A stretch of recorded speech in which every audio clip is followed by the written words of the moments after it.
Car que dit l'Écriture? Abraham crut à Dieu, et cela lui fut imputé à justice. Romains 4,3. Dieu apparut à Abraham au bon moment. Il l'amena dehors et lui dit, « Regarde vers le ciel, Abraham. Ne regarde pas à toi ou à ta femme ou à tes limitations. Ne regarde pas les circonstances, mais regarde vers le haut. Alors ta foi se fortifiera. Regarde vers le ciel et compte les étoiles. Ainsi sera ta postérité. » Jusqu'à aujourd'hui, personne ne connaît le nombre des étoiles. Elles sont nombreuses et éloignées.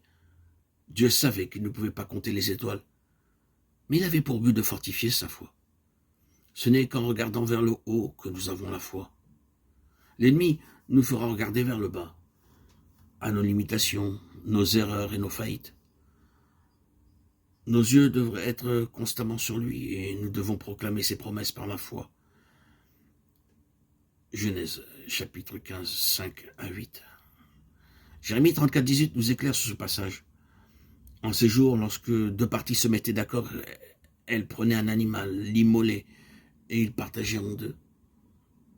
Une fois cet animal partagé en deux, les deux parties devaient passer entre les animaux partagés, faisant ainsi une promesse qui ne pouvait être rompue. De même, ici, Dieu faisait alliance avec Abraham. Il lui dit de prendre 3 animaux et 2 oiseaux, Genèse 15, versets 10, 15, 17, de les immoler et de les couper en deux. Puis le Seigneur fit passer une flamme de feu entre les pièces, établissant ainsi une alliance inviolable avec Abraham.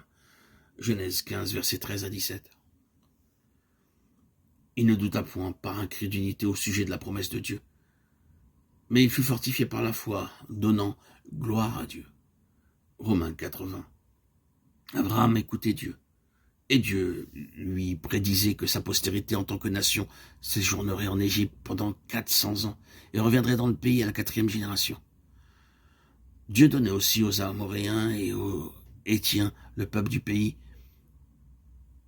qui y résidaient 4 siècles pour qu'ils se répandent de leurs péchés. Si ces peuples du pays ne se répandaient pas, ils seraient jugés. Lévitique 18, 23 à 25. Et la description de la souillure du pays lorsque les enfants d'Israël revinrent du pays d'Égypte. Dieu avait attendu 4 siècles pour que ces nations se répandent. Mais puisqu'elles ne se répandirent pas, Dieu dut les juger. Dieu ordonna alors aux enfants d'Israël de dévouer par interdit toutes les villes et leurs habitants. Le Seigneur Jésus-Christ a établi aujourd'hui une alliance avec nous par son propre sang, et par cette alliance, nous possédons son héritage. De même, nous serons utilisés par lui pour juger d'autres puissances. 1 Corinthiens 6, 2, 3.